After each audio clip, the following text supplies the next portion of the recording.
हाय दोस्तों, good evening. I hope आप लोग स्वस्थ होंगे, मस्त होंगे। सीसीआई विथ जॉब में आप लोग का हार्दिक स्वागत है, अभिनंदन है। तो चलते हैं, आपको देख के ही पता चल जा रहा होगा कि आज का टॉपिक क्या है। स्वतंत्र तंत्र है, रिपेटरी सिस्टम है।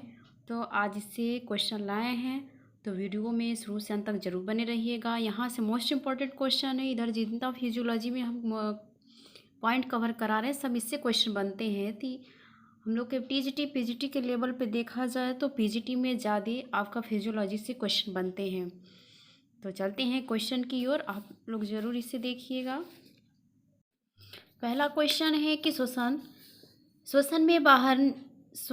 में बाहर निकाली वायु में कार्बन डाइऑक्साइड CO2 की लगभग कितनी मात्रा होती है। कार्बन डाइऑक्साइड की बात की जाए तो हम लोग जो सांस ग्रहण करते हैं, सांस के द्वारा जो ऑक्सीजन लेते हैं, उसके द्वारा CO2 का जो मात्रा होता है 0.03 होता है, हम वो ग्रहण करते हैं। और जब हम छोड़ते हैं, बाहर निकालते हैं, तो कितना निकालते हैं? 4% निकालते हैं। आगे क्वेश्चन है कि अधिकतर कीट किस प्रकार श्वसन क्रिया करते हैं। अधिकतर कीट किस प्रकार श्वसन क्रिया करते हैं? तो श्वास नली प्रणाली के द्वारा करते हैं। आगे क्वेश्चन है कि शीत निद्रा के दौरान मेढक किस अंग में श्वसन करता है। तो शीत निद्रा के दौरान मेढक किस अंग में श्वसन करता है? तो त्वचा के द्वारा क्या है, वो श्वास ग्रहण करता है। और मेढक में ये क्वेश्चन पूछता है कि मेढक में कितने चैम्बर होते हैं।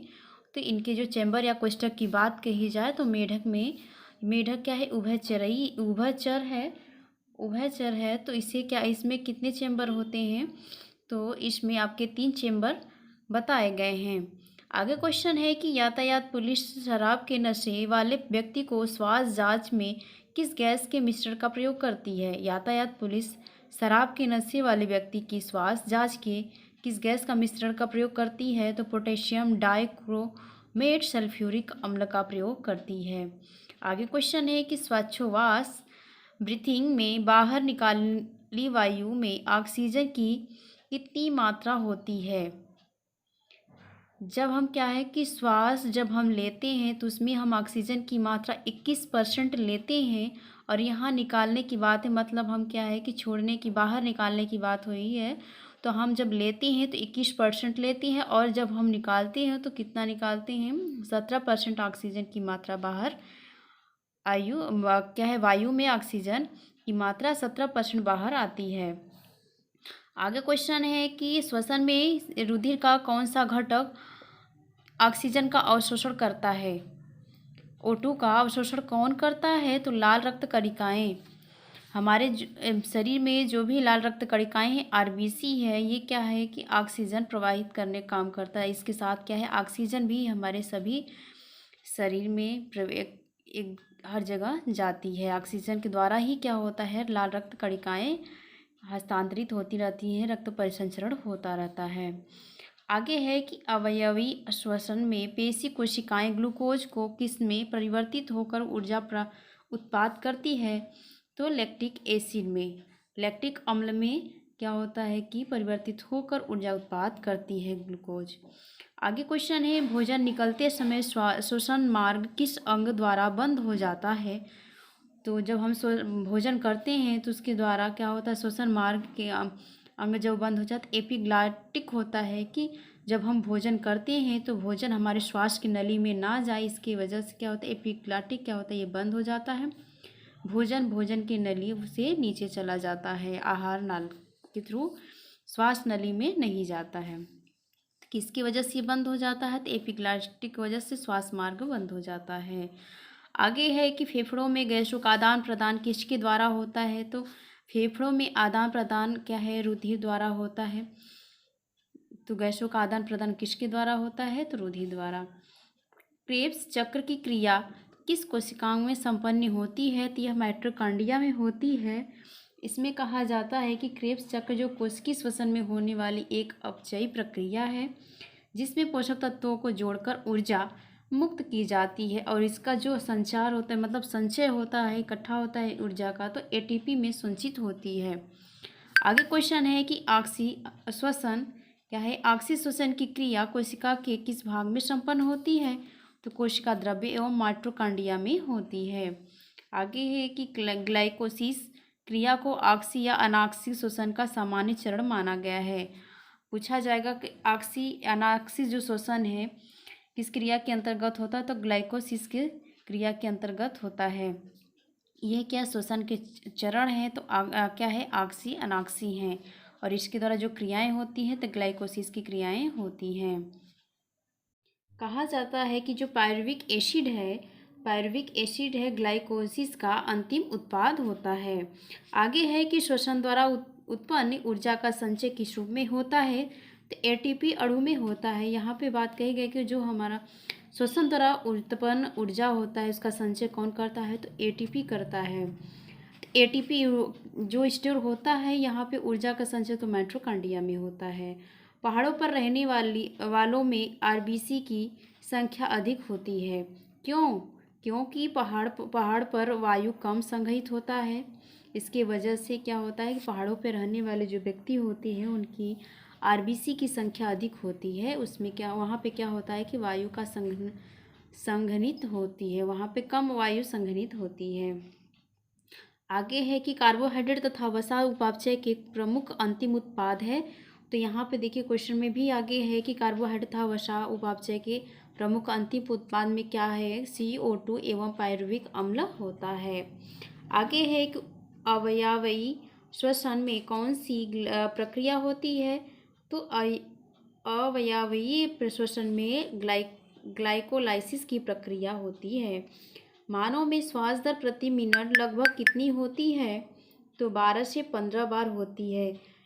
आगे बात करते हैं कि मानव में श्वसन दर प्रति मिनट लगभग कितनी होती, तो 12 से 15 बार होता है। इसमें भी सबका एज बांटा गया है कि कितनी बार कैसे होता है। तो 2 माह से 2 वर्ष के जो बच्चे होते हैं उनका 35 बार प्रति मिनट होता है, और इसमें 2 वर्ष से 6 वर्ष के बच्चों के लिए 23 बार प्रति मिनट होता है, और इसमें 6 से 12 वर्ष के बच्चों के लिए 20 बार प्रति मिनट होता है श्वास दर, और 12 से 15 वर्ष के बच्चों के लिए क्या है, 18 बार होता है प्रति दर मिनट, और आपका इसमें 15 से 21 वर्ष के लिए क्या होता है, 16 से 18 बार माना गया है प्रति दर मिनट। मानव में श्वास दर की प्रति मिनट जो होती है यहाँ पे बताया गया 12 से 15 बार। इसमें भी सबकी कैटेगरी क्या है, सबका समय बांटा गया है, कितने वर्ष के कितने लोगों के लिए कितना श्वास प्रति दर है।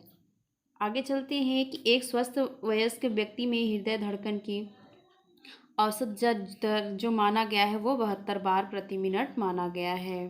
क्वेश्चन है कि ग्लाइकोलिसिस में अंत में ग्लूकोज पायरुविक अम्ल में परिवर्तित हो जाता है।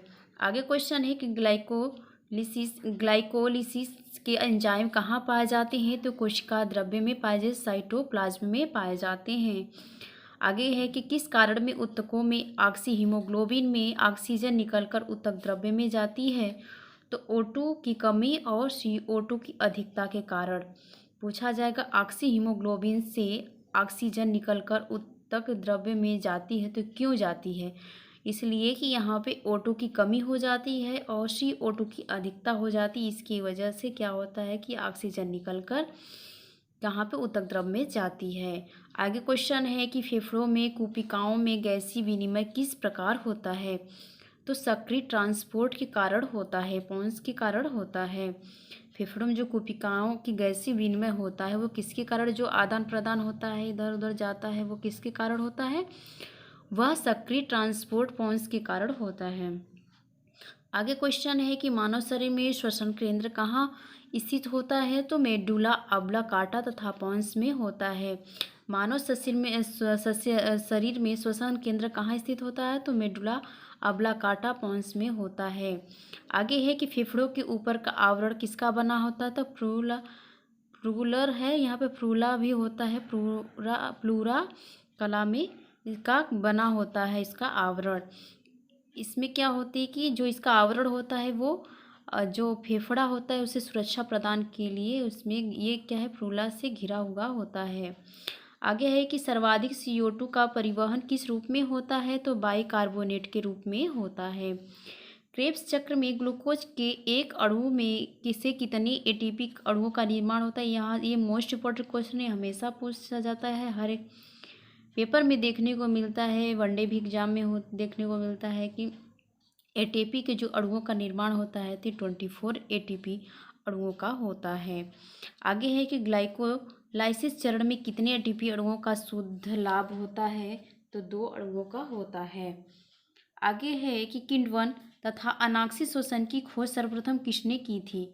अगर फर्मेंटेशन की बात कही जाए तो फर्मेंटेशन अर्थात अनाक्षी श्वसन की खोज सर्वप्रथम किसने की थी, तो लुई पास्टर ने की थी ईस्ट की खोज। आगे क्वेश्चन है कि फेफड़ों तक अशुद्ध रक्त किसके द्वारा पहुंचाया जाता है, तो फुफ्फुस धमनी के द्वारा पहुंचाया जाता है। आगे क्वेश्चन है कि फेफड़ों द्वारा शुद्ध किया गया रक्त बाएं अलिंद में किसके द्वारा पहुंचाया जाता है, तो फुफ्फुस शिरा के द्वारा।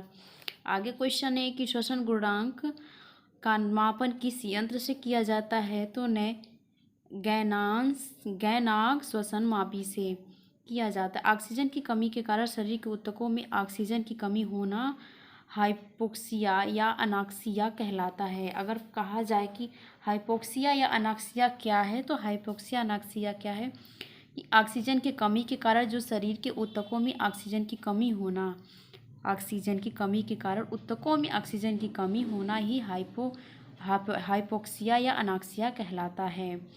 श्वसन क्रिया में वायु के किस घटक की मात्रा में कोई परिवर्तन नहीं होता है, तो नाइट्रोजन में क्या होता